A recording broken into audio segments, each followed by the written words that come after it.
Il y a quelques mois, un événement majeur a complètement changé ma façon de voir le monde spirituel et ce qui est bien et mal. Je m'appelle Isabella Simmons et j'ai 38 ans. Je travaille comme infirmière en traumatologie dans un service d'urgence très fréquenté de Los Angeles. Je suis mariée à David depuis des années et notre fille Maya a 6 ans. C'était vendredi soir et je travaillais de nuit aux urgences. Il y avait eu un accident impliquant plusieurs voitures sur l'autoroute et des blessés arrivèrent rapidement. J'étais en train d'aider un patient très malade lorsqu'une autre ambulance est arrivée. Alors que je me précipitais pour aider le nouveau patient, j'ai glissé sur une mer de sang sur le sol et je suis tombée en arrière, me cognant violemment la tête contre le coin d'une carte de secours en métal. La dernière chose dont je me souviens, c'est à quel point c'était douloureux et à quel point mes collègues étaient inquiets.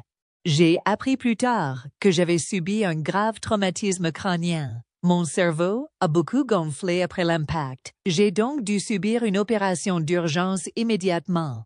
Pendant l'opération, mon cœur s'est arrêté pendant près de minutes, avant que les médecins n'aient un yard puissent recommencer à battre. Mais pendant ces minutes, j'ai vécu quelque chose que je n'aurais jamais pu imaginer.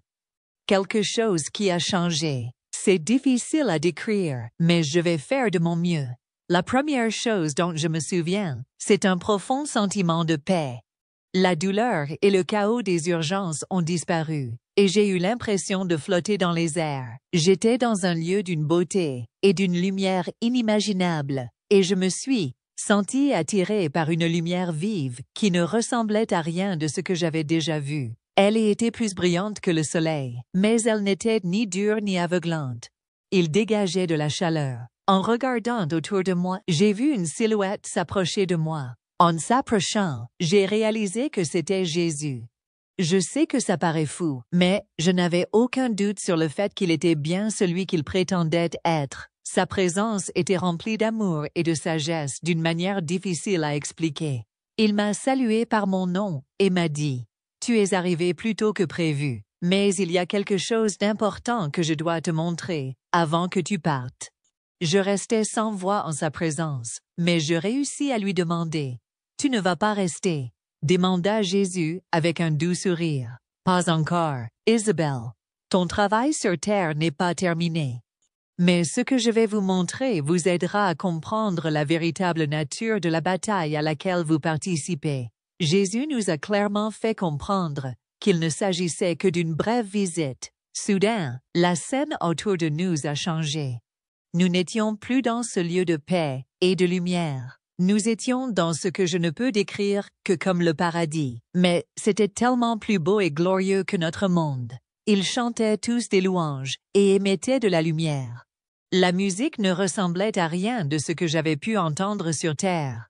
On aurait dit que la joie et l'amour avaient été transformés en son. Jésus a montré du doigt un ange en particulier. Il était plus beau et plus radieux que les autres. Sa lumière brillait plus fort, et sa voix dirigeait le cœur céleste, dans la plus belle harmonie. Jésus m'a dit, « C'est Lucifer tel qu'il était autrefois. » Regardez bien, car peu de gens ont déjà vu ce que je vais vous montrer. Lucifer était magnifique. Il est difficile de décrire à quel point il était beau. Il semblait couvert de ce qui ressemblait à des pierres précieuses, comme des émeraudes, des rubis et des diamants, et elles reflétaient la lumière dans des motifs éblouissants. Ses ailes étaient immenses et brillaient de toutes les couleurs que vous pouvez imaginer. Mais ce n'était pas seulement son apparence qui comptait. Il avait un charisme qui attirait tout le monde vers lui quand il chantait. Pendant que Jésus parlait, j'avais l'impression que le tissu même du ciel tremblait sous sa voix. Il m'a dit que Lucifer était le plus élevé des anges et la création la plus parfaite. Il était le gardien du trône de Dieu et le chef de l'armée angélique. Dans son culte, Jésus a dit que Lucifer était le sceau de la perfection, plein de sagesse et parfait en beauté. Il est difficile d'imaginer comment un tel être a pu tomber, et cela m'a brisé le cœur de le voir devenir corrompu. Au début, le changement était subtil. J'ai vu Lucifer commencer à admirer son propre reflet dans les rues dorées du paradis.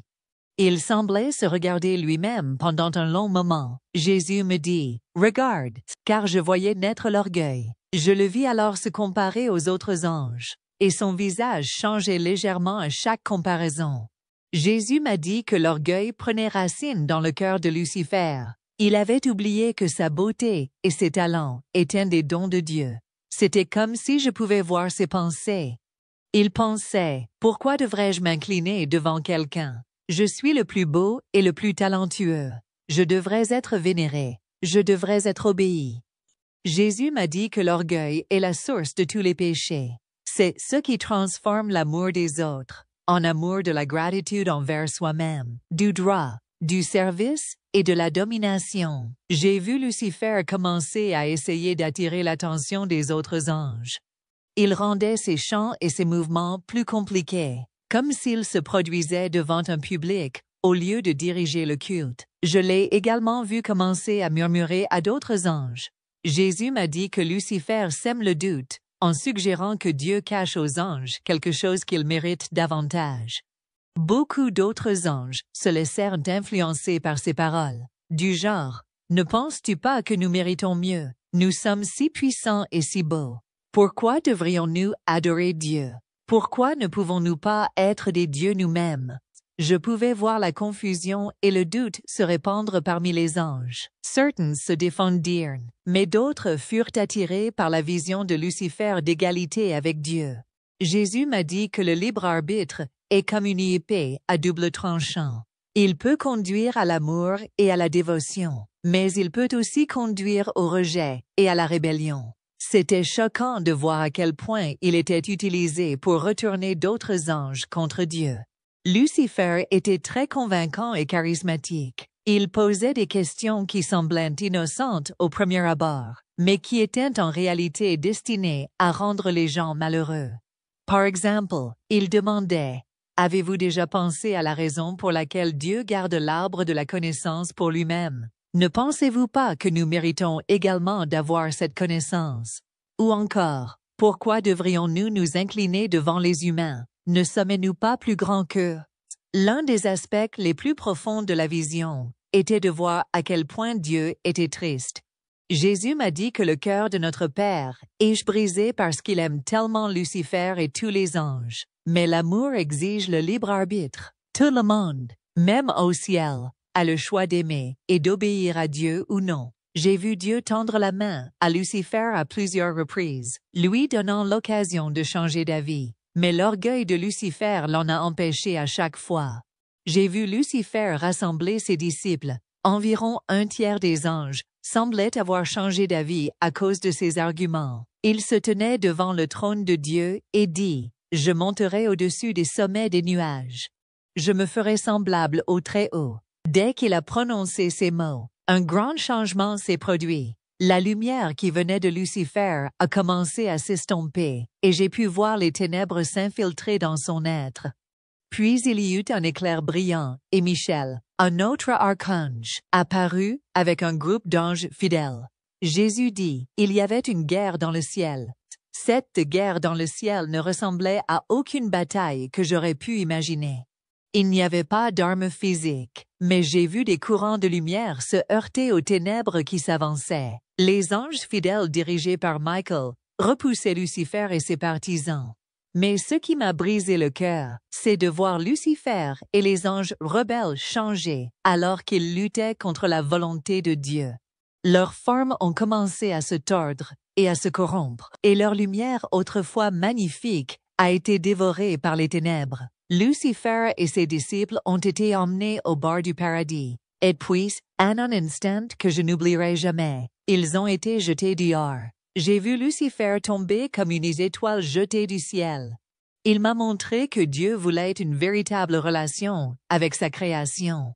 D'honneur à tous les êtres, y compris Luce Lurker. La véritable chance de choisir le mal était le prix du libre arbitre, a dit Jésus. Notre Père connaissait le prix lorsqu'il a fait ce don. Il savait que cela lui causerait une douleur inimaginable, voir la mort de son propre fils, mais il savait aussi que l'amour qui naîtrait du libre choix en vaudrait la peine. C'était l'un des aspects les plus époustouflants de ma vision. Jésus m'a appris que le plan de Dieu était bien plus grand et plus beau que de simplement mettre fin au mal. Il a laissé la rébellion se produire parce qu'il avait un plan pour réaliser un bien encore plus grand. Grâce à cela, j'ai vu comment ce plan se déroulait dans l'histoire et comment Dieu œuvrait pour changer la nature même de la création à travers cette bataille contre le mal.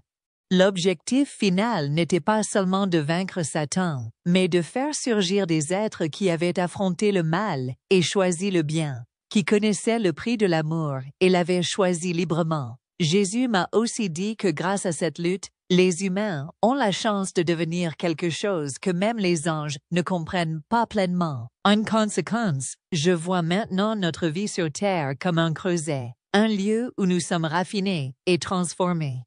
Chaque choix que nous faisons et chaque combat auquel nous sommes confrontés sont une chance de grandir dans l'amour et de devenir davantage semblables à Christ. J'ai aussi mieux compris pourquoi Dieu ne se débarrasse pas immédiatement du mal. Il joue un jeu à long terme, pour ainsi dire.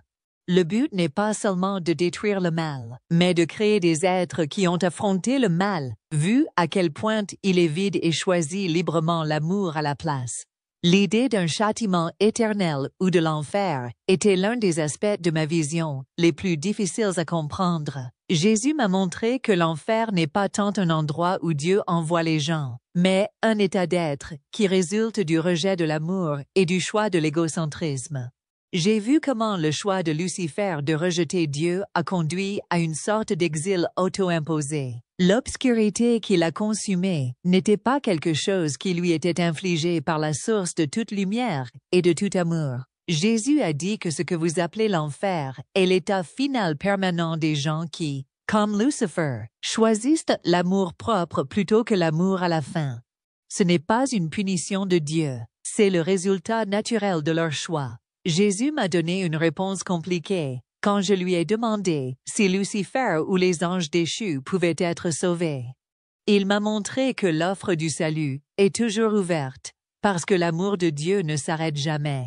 Mais comme les anges sont différents des humains, une fois qu'ils ont fait un choix, celui-ci est définitif. Contrairement au nôtre, Jésus a dit que les anges, y compris Lucifer, ont fait leur choix en sachant tout ce qu'il y avait à savoir. Ils n'ont pas été dupés ou n'ont pas agi par ignorance. Leur rejet de l'amour était absolu et ne pouvait être annulé par leur nature. Tant que nous vivons, il existe encore une chance de rédemption.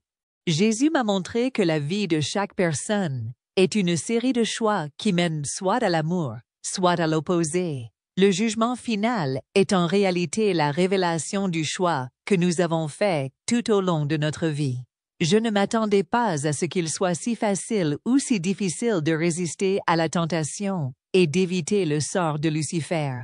Il est important de travailler à être humble et à aimer les autres. L'orgueil a conduit à la chute de Lucifer et reste son arme principale contre nous.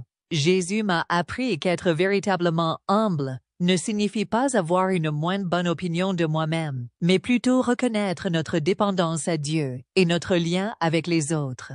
Cela signifie être reconnaissant pour ce que nous avons, au lieu d'être en colère contre ce que nous n'avons pas. L'amour, en revanche, nous rend moins égocentriques lorsque nous nous concentrons sur l'amour de Dieu et des autres. Au cours de notre temps ensemble, Jésus m'a montré comment de petits actes d'amour peuvent renforcer notre relation avec Dieu et affaiblir le pouvoir des ténèbres dans nos vies. Il m'a alors dit qu'il était temps pour moi de rentrer. Il m'a dit de me souvenir de ce que j'avais vu et de le partager avec d'autres pour les aider à comprendre le monde et à quel point il est important d'éviter l'orgueil. Il a posé sa main sur mon front et j'ai ressenti une immense vague d'amour et de paix. La prochaine chose que je sais, c'est que je suis de retour dans mon corps, à bout de souffle, tandis que l'équipe chirurgicale s'affaire frénétiquement autour de moi. Je me suis toujours considérée comme chrétienne, mais maintenant ma foi est bien plus forte et plus réelle. Je sais que chaque choix que nous faisons et chaque pensée que nous avons fait partie d'une réalité spirituelle plus vaste. Je suis beaucoup plus consciente de ma propre fierté quand je pense que je suis meilleure que les autres ou que je mérite un traitement spécial. Je me souviens de la chute de Lucifer et de la façon dont l'orgueil a corrompu même l'ange le plus parfait. Mais plus que cela, j'essaie de me concentrer sur le renforcement des liens d'amour que j'ai vus. Je tends lien. Je tends la main aux autres pour prier pour qu'ils fassent des actes de bonté. Je veux élever ces fils de lumière qui parlent des ténèbres. Voir la chute de Lucifer m'a aidé à mieux comprendre les méthodes de Satan. Tout comme au paradis, Satan agit souvent par des mensonges sournois. Il n'apparaît pas toujours comme un méchant. Parfois, il semble être quelqu'un de bien ou de raisonnable. J'ai vu à quel point il peut être patient et intelligent au paradis. Il a travaillé lentement, sémant le doute et l'insatisfaction au fil du temps. En tombant, le reste de sa beauté angélique s'est consumé et il s'est transformé en une créature sombre. Satan, l'ennemi, m'a dit Jésus. Vous venez de voir comment le grand dragon, cette ancienne serpente, connue sous le nom de diable et Satan, le menteur du monde, a été jeté à terre. Jésus m'a alors dit, je vous ai montré cela pour plusieurs raisons. Tout d'abord, je veux que vous compreniez la vraie nature du mal. Satan n'est pas né mauvais. Il a choisi de rejeter l'amour et d'embrasser l'orgueil. Il a ensuite dit, deuxièmement, je veux que vous compreniez le pouvoir du libre arbitre, même le plus parfait. Si on lui en donne l'occasion, tout être peut faire le mauvais choix. C'est pourquoi la foi, l'humilité et l'amour sont si importants. Enfin, Jésus m'a dit, je veux que tu vois ce qui se passe quand tu es orgueilleux.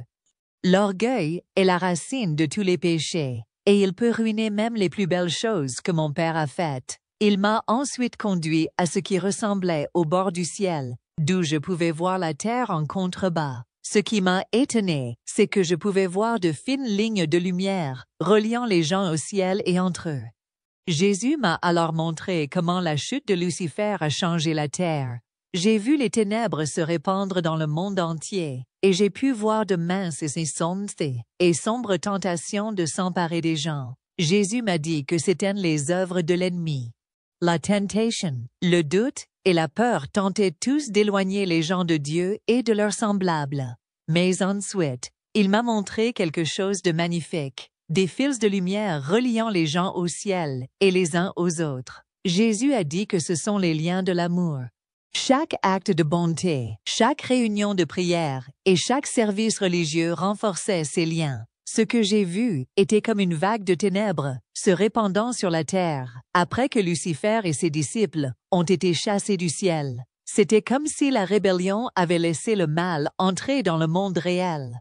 J'ai vu comment ces ténèbres essayaient souvent de s'attacher aux gens, de manière subtile, un doute chuchoté ici, une tentation là. Mais j'ai aussi vu comment les choix humains pouvaient renforcer ou affaiblir ces influences obscures. Jésus m'a expliqué que c'est là l'essence de la guerre spirituelle. Pas une grande bataille cosmique, mais les petits choix que nous faisons chaque jour pour nous aligner sur l'amour de Dieu ou céder à l'égoïsme et à l'orgueil. La façon de nous protéger de ces influences obscures est si plus simple que vous ne le pensez. La clé est de cultiver l'humilité et l'amour. L'orgueil est à l'origine de la chute de Lucifer, et il reste son arme principale contre nous. En choisissant l'humilité, en reconnaissant notre dépendance envers Dieu et notre interdépendance avec les autres, nous fermons la porte à de nombreuses tactiques de Satan. Choisir activement d'aimer les autres et de faire le bien renforce notre lien avec Dieu et les uns avec les autres. J'ai vu comment ces actes d'amour créaient des rayons de lumière que l'obscurité ne pouvait pas pénétrer. La prière est également cruciale. Il ne s'agit pas seulement de demander des choses, mais d'aligner notre volonté sur celle de Dieu et de renforcer notre relation avec lui. J'ai observé les anges qui sont restés fidèles, et c'était vraiment inspirant. Ce qui m'a le plus frappé, c'est leur concentration inébranlable sur Dieu. Alors que Lucifer et ses disciples se concentraient davantage sur eux-mêmes, les anges fidèles restaient concentrés sur leur véritable objectif et leur source de beauté. Jésus m'a dit que ces anges étaient de véritables exemples d'humilité parce qu'ils savaient que tous les dons qu'ils avaient reçus de Dieu n'étaient pas des choses dont on pouvait se vanter. Lorsque Lucifer a essayé de les tenter avec des promesses de plus de pouvoir ou de connaissance, ils ont répondu avec gratitude pour ce qu'ils avaient déjà. J'ai aussi remarqué que les anges fidèles semblaient avoir une compréhension plus profonde de l'amour. Ils trouvaient de la joie à servir Dieu et les uns les autres, au lieu de rechercher l'attention ou le statut. Cet amour désintéressé les protégeait des tentatives de Lucifer de faire appel à l'orgueil et à l'intérêt personnel. Jésus m'a montré comment ces anges interagissent avec notre monde. Ils agissent comme des messagers et des protecteurs, souvent de manière invisible. Je les ai vus renforcer les lignes de lumière qui relient les gens à Dieu et entre eux. Ce qui m'a étonné, c'est à quel point ils aimaient les gens, même s'ils étaient beaucoup plus forts et plus intelligents que nous. Ils ne méprisaient pas les gens, ni ne les pressaient, et semblaient au contraire apprécier chaque petit pas de notre croissance spirituelle. Jésus m'a dit que ses fidèles savent combien le libre arbitre est important et respectent le chemin que chaque personne doit parcourir, offrant des conseils mais ne contrôlant jamais notre vision. Cela m'a brisé le cœur de voir Jésus me montrer comment la rébellion de Lucifer a provoqué des ondes de choc dans toute la création, apportant la mort et la décadence, là où il n'y avait autrefois que vie et croissance.